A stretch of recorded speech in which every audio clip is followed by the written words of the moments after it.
The morning today is Monday, the 20th day of Sivan. We continue with chapter 7, Shaar Hayichud VeHaemuna.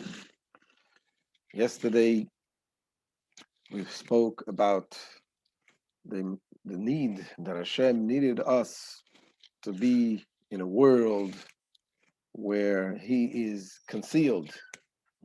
And we explained that there is the idea of kingship. And the kingship is Ein Melech below Am, there is no king without a people. And Hashem needs to be king, he needs to have a people, so to speak. And the people, you cannot be a king on your own children, those who are so close to you. You cannot be a king. And the ministers, you need to have people who are in a different level. And for that reason, there needed to be the concealment of godliness, that we should feel ourselves as separate entities. And yet, the job is to find the oneness of God. And this is the Shema Yisrael, Hashem Elokeinu Hashem Echad, as we explained. The verse that we say, Hashem Echad, God is one. And then we say, Baruch Shem Kavod Malchuto Olam Va'ed. And we, as the Alter Rebbe explained, that Va'ed also means one. It's Echad by exchanging the letters. The Vav is exchangeable with the Aleph, the Ayin with the Ches, and the Dalad, the big Dalad with the small Dalad. So we explained that this is the two levels of oneness of God. What does it mean, the oneness of God? When we say Hashem, God is one, what does it mean? Not that there is one God and not two gods, but God is one, meaning that the whole world is one with God. And there is different levels to see it. There is the higher level of oneness, Yehuda Ilah, and there's a lower level of oneness, Yehuda Tata'ah. The Shema Yisrael represents the higher level of oneness, and the Baruch Shem Kavod Malchuso represents the lower level of oneness. And in today's Shir, the Alter Rebbe goes on to explain what it means that this world has its limitations because it's connected with the level of Malchus, the kingship, and yet it is connected with its source, which is the oneness of God. To explain this just a little bit, just like by human beings, there is the part of us which is connected with ourselves. The emotions, for example. Even when you have a feeling towards another person, yet the feeling is within you. It's all about you are feeling the other person. You can have a person standing next to you, and you think about the person, you develop feeling towards the person, whether it's positive or negative feelings, it doesn't matter.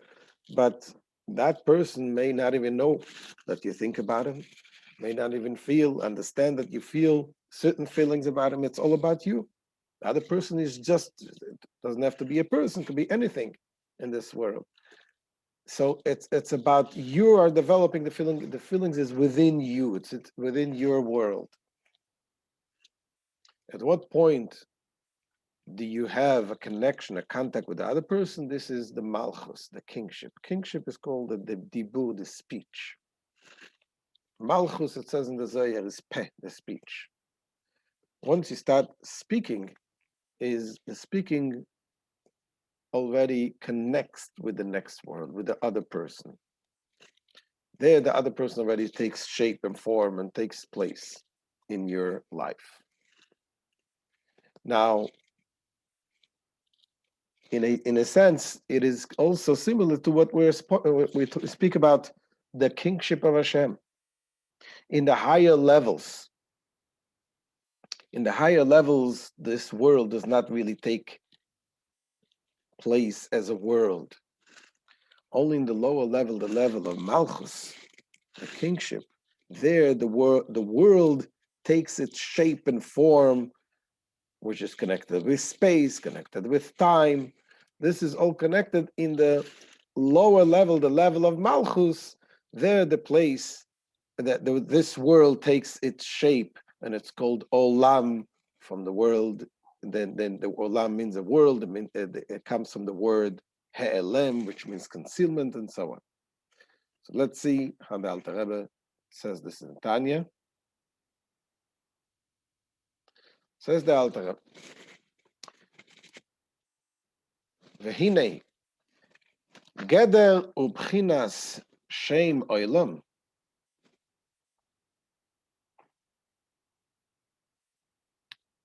The term world, noifel al bechinas mokoim u bechinas zman dafka. The term world applies solely to that which possesses the dimensions of space and time. Bechinas mokoim u mizrach, u marov, tzofon, dora, mailo, mata. Space referring to east, west, north, and south, upwards and downwards. And Pchinas Man, over Hoive Ve'osid, and time referring to past, present, and future. So there, you can have, this is the definition of world. The term world applies only to have, when you have these limitations. And space and time can be also, in a spiritual sense, space and time. Like when you say someone is bigger than something else. Bigger could be someone smarter, doesn't have to be physical bigger. Or in time, also, those are things that are terms that only applies when we're talking about the lower level, when the level, the way Hashem condensed himself, his light, his energy, to come to create this physical limited world. Continues the Alter Rebbe and says, "Ve'inei kol bechines elu ein lahem shaychus v'amidos hakdoshos ha'elyonos." All these dimensions of space and time have no relation to the holy supernal attributes. Because in the world of Atzilus, as we explained, that Atzilus is the highest spiritual world where godliness is revealed. It is an infinite world. Over there, in the world of Atzilus, those attributes are infinite. So there, in the higher levels, this doesn't apply over there. Ke'im b'midas malchuso yizboich levado shayich loima shehu yizboich melech lemaylo adein keitz lemato adein tachlis.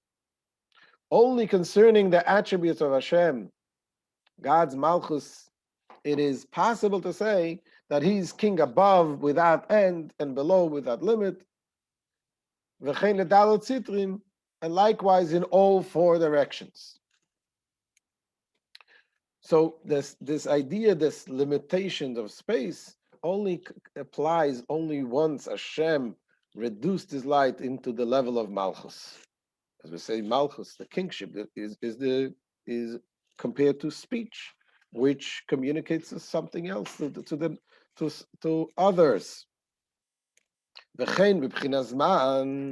same is true concerning the dimension of time.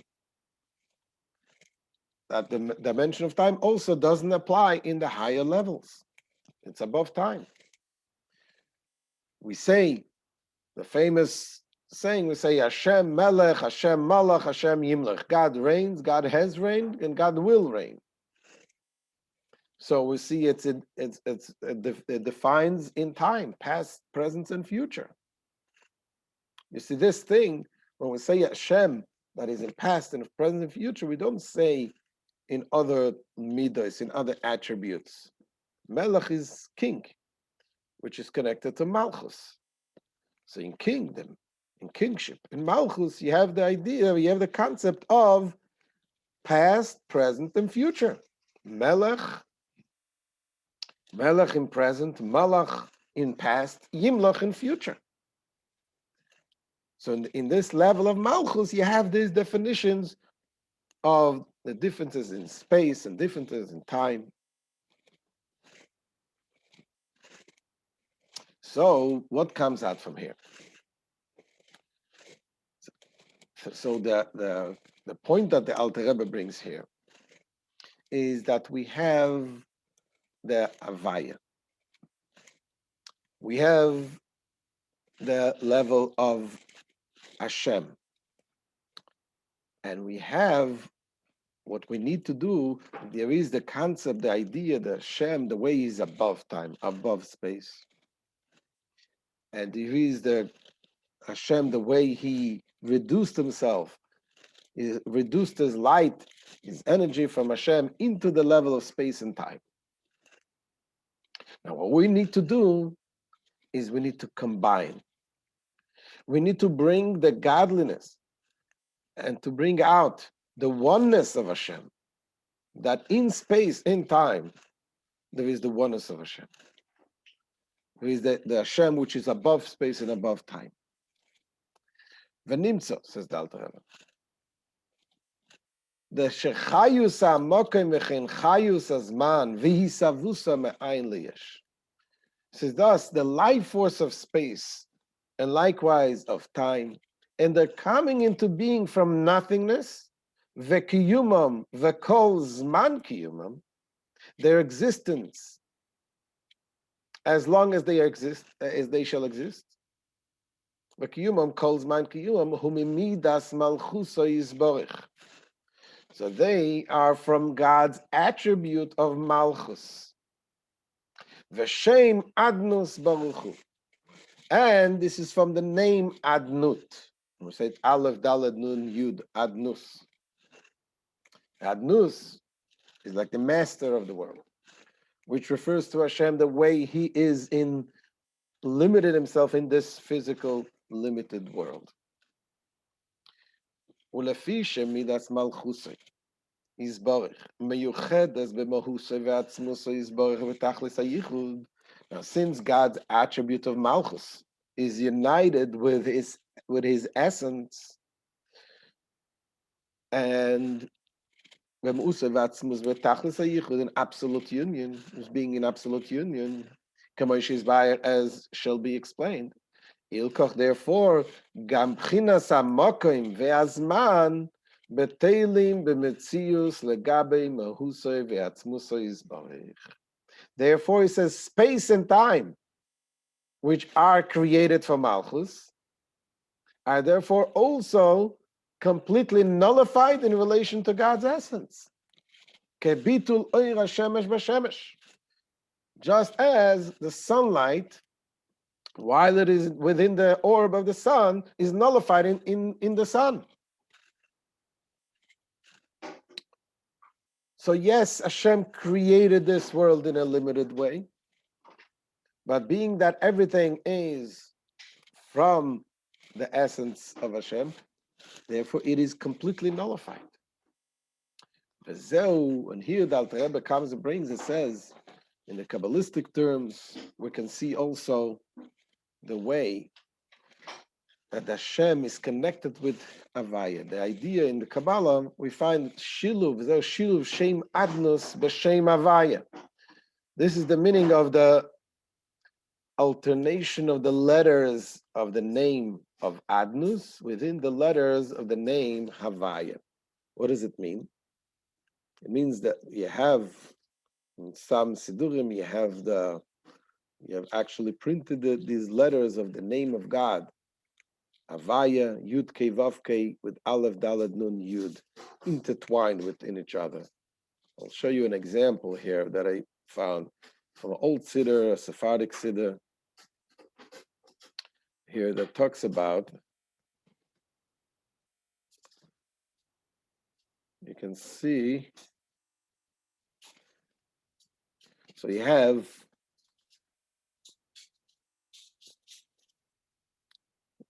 here, for example, Baruch Atah Hashem, from Shmoyne Esrei. It's from Syrian, I believe, Siddur, very ancient one. So it says, Hashem is Yud Kei Vav Kei. And you have also the way it is written here, the Yud, Aleph, Hey, Daled, Vav, Nun, Hey, Yud. What do you have here?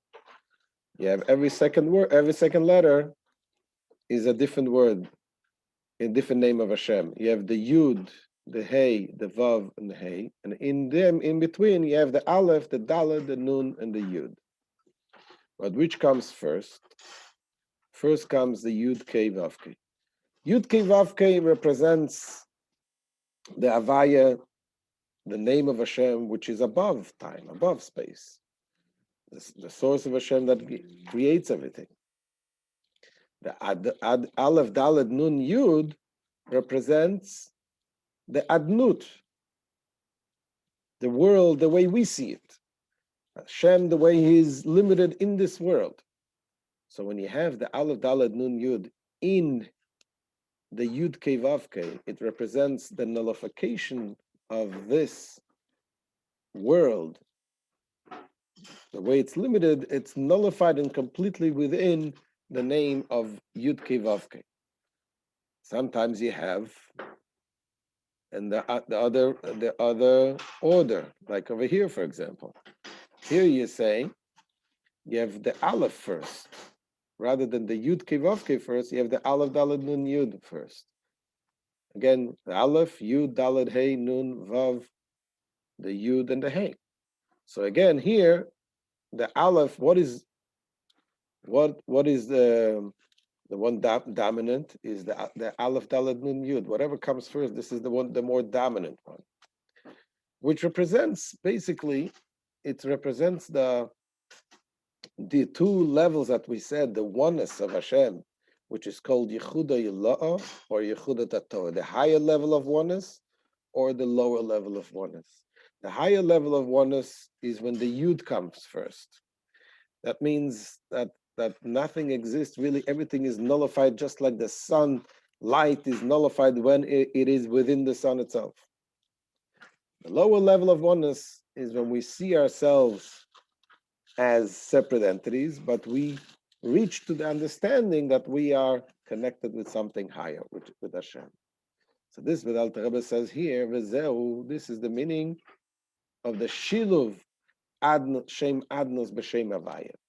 This is the meaning of the alternation of the letters of the name of Adnut with the letters of the name Havaya.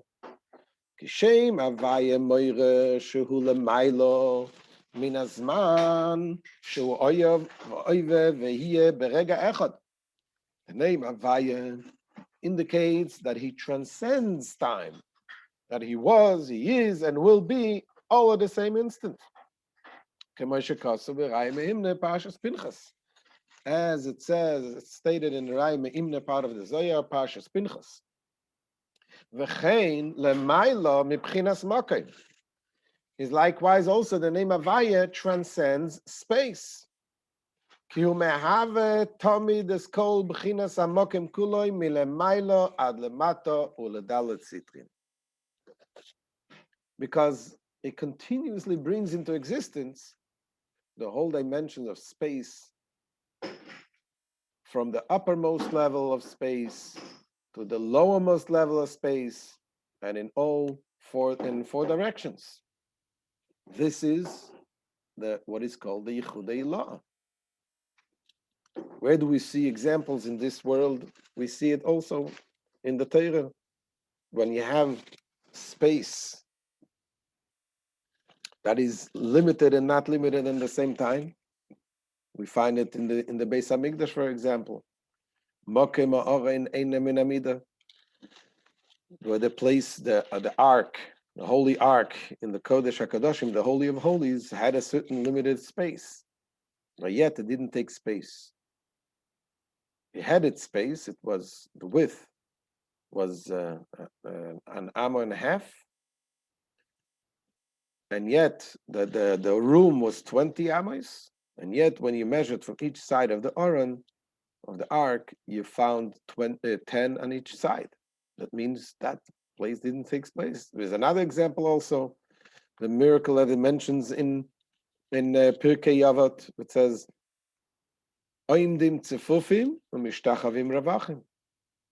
When the Jews came to the Holy Temple, they would stand together, very squashed together. They couldn't move.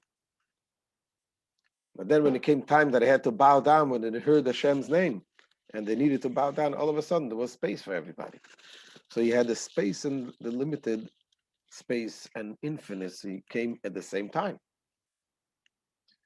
So this is an example of the Yichud Ilah, when it's completely nullified to Hashem into existence, that our existence is nullified in God's existence. And tomorrow the Alter Rebbe is going to continue to explain the idea of the Yichud Tatoa, the lower level of oneness of Hashem. So this is the end of today's shiur. Thank you so much for joining. We are open for questions now.